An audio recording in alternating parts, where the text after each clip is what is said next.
good. Yeah. I have a question that's kind of a hard question. I'm going to try to put it in the best way that I possibly can. Um, so I'm thinking about this, and I'm thinking about, going off of things that students are interested in and what they tell you their needs are. Reading, race talk and bell hooks makes me think that often it's going to be that there are people of different ethnic backgrounds who want that to be, like the thing that they want you to develop for them in the class. So how are you supposed to do that and cater to their racial identity without microaggressions?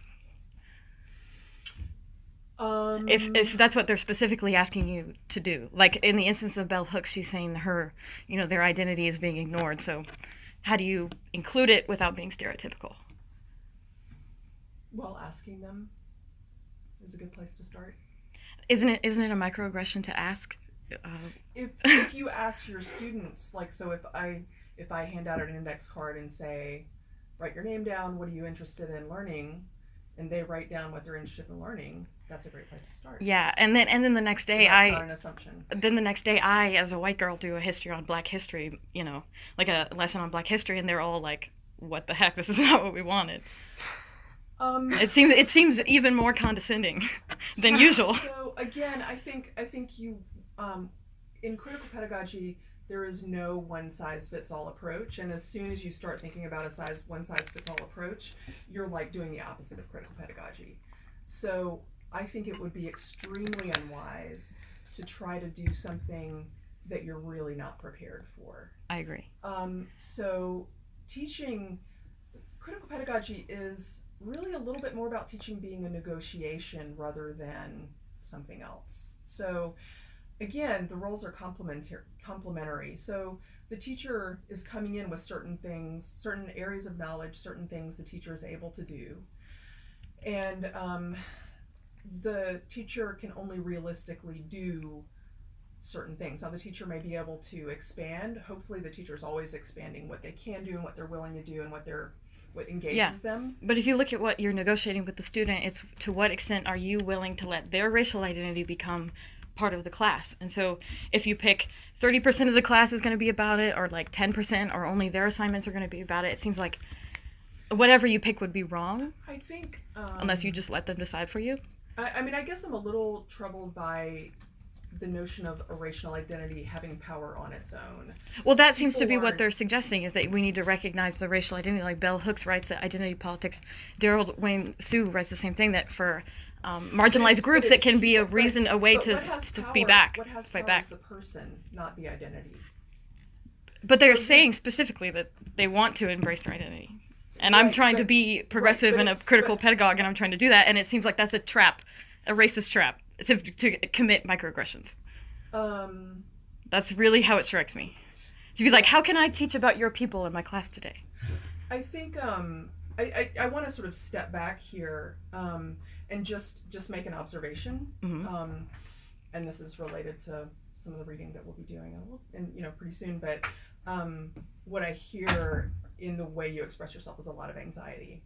Yes, I would say that being put in a position where I have to prove that I'm not racist to my students is giving me a lot of anxiety. I guess my question is, my question for you right now, just in response to that, is we're in a classroom where we're all learning. No one in here is sending you out to do something concrete. So I guess I wonder, I do, again, I want to come back to this idea that as teachers, as human beings, I think, but this matters as teachers, and I'm not the person who came up with this. We should be on the learning edge of discomfort, right? Mm-hmm. So what that means is we want to push ourselves and challenge ourselves to learn and do new things.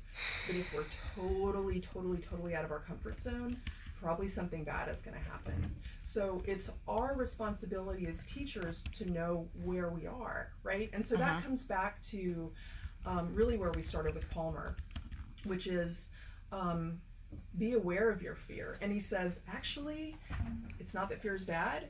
Fear is good and useful. Yeah. So, so as teachers, I think. So why would critical pedagogy be advocating for something that would push the teacher into a place where they're beyond their comfort zone? Again, you're looking at it from a one-size-fits-all perspective.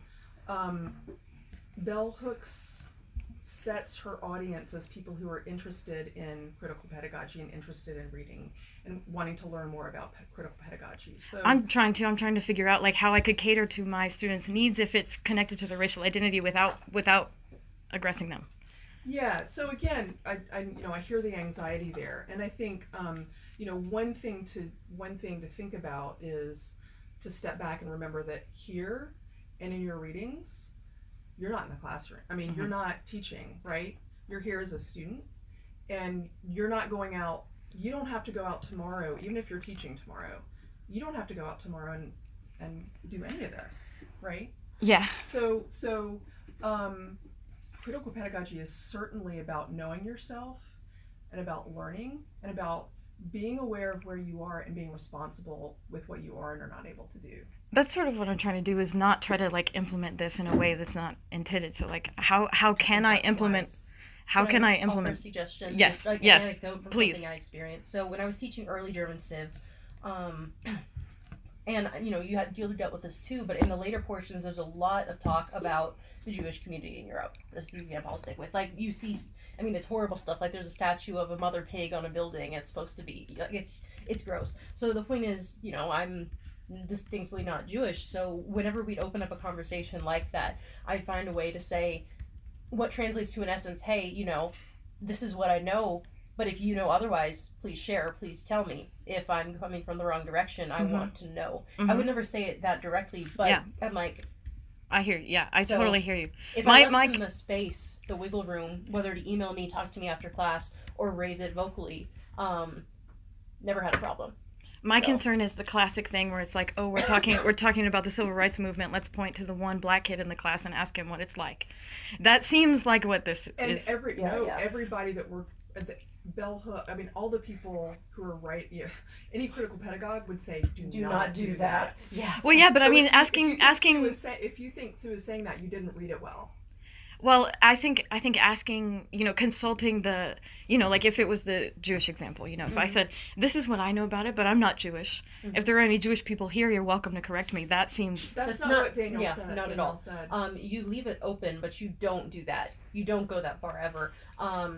It's more... Then it's anybody has as much authority as I do on the subject, right? No. It's all about how you phrase yourself and the culture you set in the classroom for discussion. So let's take the civil rights example and the one black student, right? That's one... but what I found, like she... You never do that. You never go... I would never do that. We read? That's tokenism, plain simple.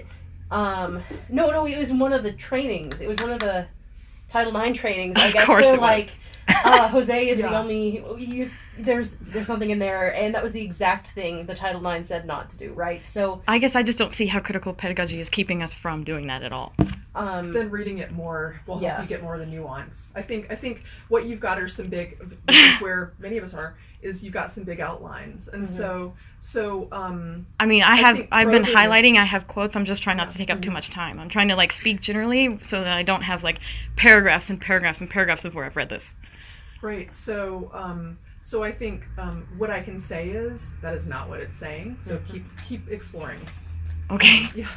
And we do, because I want to spend 9 weeks doing Russian literature, we're necessarily kind of giving a little short trip to critical pedagogy. We'll keep coming back to it and think about, so these kinds of questions you're talking about, first of all, Hooks talks about them explicitly, and certainly Sue talks about them very explicitly. Yeah, I remember those parts. I totally understood those parts. Right. So, but it's important that you also understand that he's not saying to point to the black student and say, what is it like to be black? I know he's not saying that literally, but I think the implication of this approach will lead you into something like that where you're tokenizing Only if them. you're not reading it well enough. I think a lot of that comes from the one-size-fits-all discussion. Someone will definitely fall into that trap, but the goal is for you to grow and not be the person that does. So once you start finding ways that work for you in the classroom, which you do naturally. Well, you find the rhythms, you find the way to open discussion.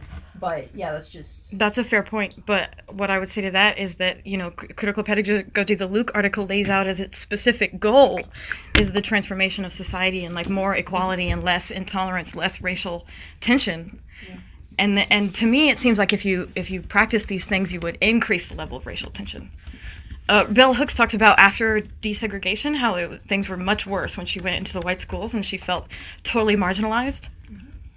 That's how it strikes me. Is that like it's accidentally making worse the problem it's trying to solve.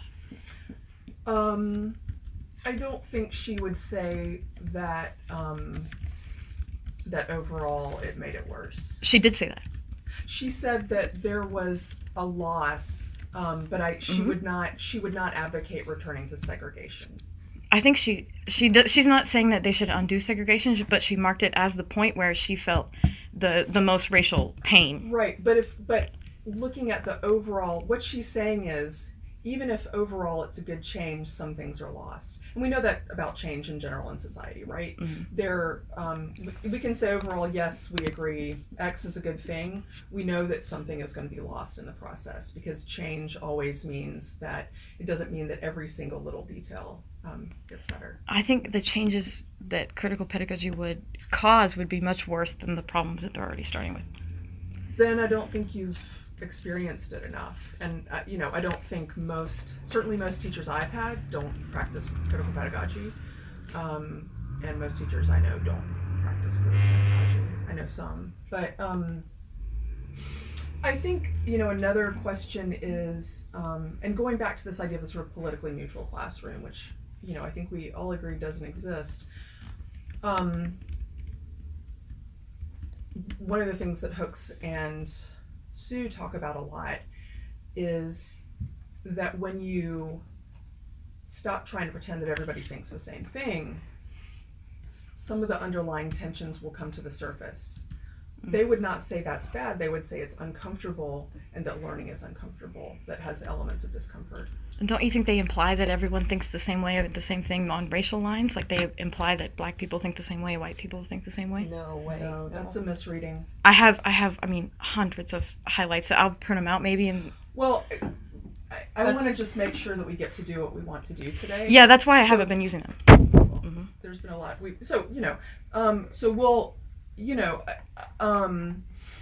I think it's good. It's great that you have questions, and I think we'll sort of try to all work through them together as well as we can. We do have sort of time limits in the classroom, and so we'll definitely have especially more time to talk about these issues as we read Hooks and Sjw together.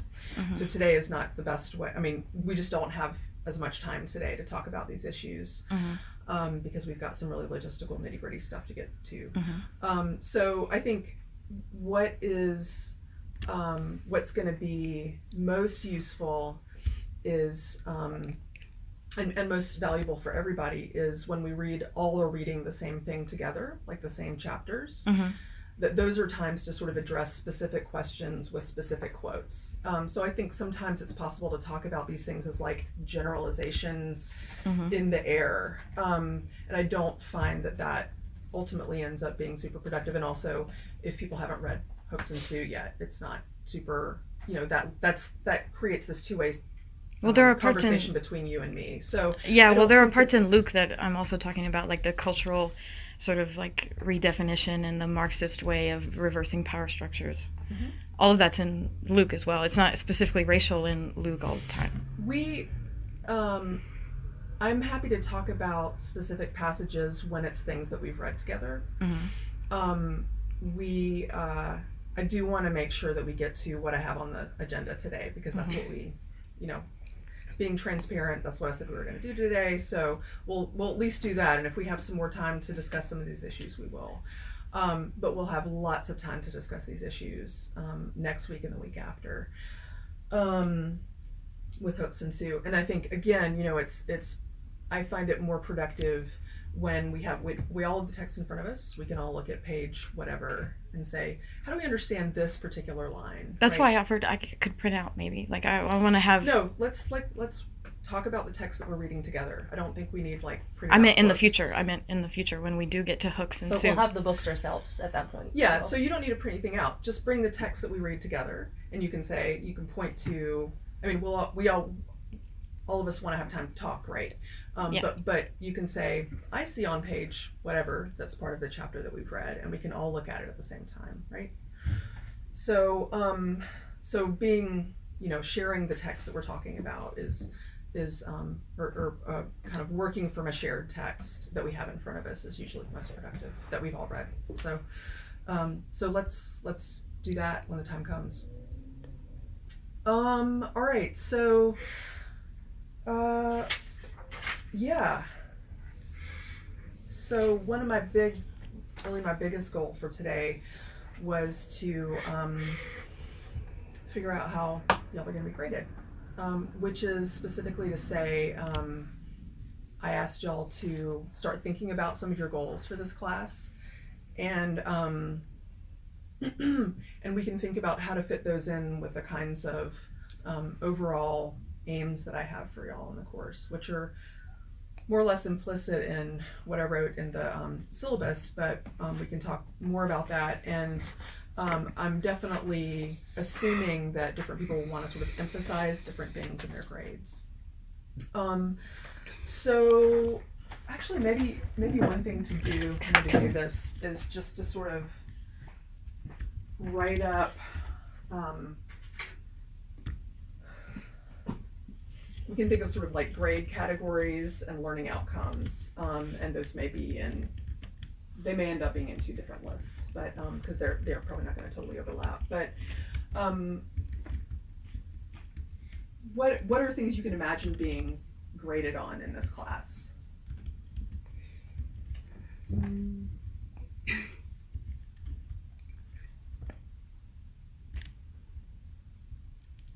Probably not all going to be that different. Probably not going to be that different from other classes you've taken in certain ways.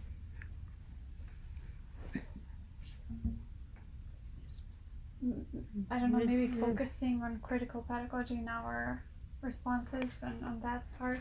Because when I read text before, I've never focused on race or, I'm really excited to read these Russian works from that point of view. Okay, so this is one thing to think about, and I'm willing for people to approach these in different ways, but if we're looking at the sort of lit responses, which I am definitely going to give y'all regular responses to the reading to bring into class with you. I always find that fruitful. So one thing that you might choose to do, and this this could be sort of one option, is to read the text, and sometimes I will ask this of everybody, but if Liliana, for instance, was more interested in looking at the literature in her responses through the lens of critical pedagogy, I think that would definitely be one option. What kinds of things can you imagine being graded on or wanting to be graded on?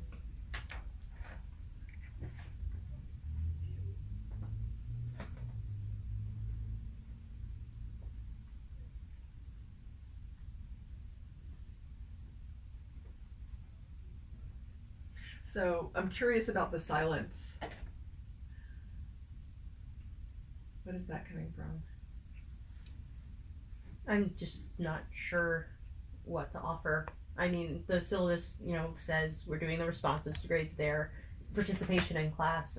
I just don't know what to. Okay, yeah. Well, and I mean, so I think it's also like just to sort of make an observation here. This is not something as a student, I was ever asked to do, is to tell the teacher how I want to be graded. And I just want to point out that while actually there are a lot of teachers who do this, it's not something that we do in our field hardly at all. So it's not surprising that y'all haven't encountered it before. I wonder if it's done in your class, in your college teaching class at all. No. Yeah. So even in a pedagogy class, it might not be. I think one thing I can offer, Yeah. maybe this is along the lines of what you're looking for, I'm not quite sure, Personally, I would prefer that the big project, the syllabus or related project, is not weighted more heavily than participation. I generally do not like classes where there's one big thing everything rides on. I like a more equal distribution. Mhm. Not sure if that's what you were looking for. But. So we can say for you, and others if they want it too, but for you we can certainly say that will be the case. Mm-hmm. So for instance, like, my guess is that Olivia, I'm just sort of hazarding a guess that Olivia, who's coming in and who could only attend 8 weeks, 16 would want that classes, she might want the final project to count more. So I'm definitely, my point is that not all of you have to have the same grade amounts for each element of the class. So we've got responses, participation. So now write down goals. I asked y'all to think about some goals that you have for this class. So let's talk about those and try to get to what that might look like in terms of grading. What goals did you write down? Well, for me, it was always like going to the US, and of course I had the training, but I was always kind of afraid to say something, even like not realizing that it's sounding offensive, either to someone's race or how they identify themselves, for example, gender-wise. So, yeah, for example, if I had a transgender student, right, and I had to make a sentence in Russian about him or her, like what would I use? Even in English I can kind of escape it a little, and the verbs, right, all of that. So it was always kind of scary. And yeah,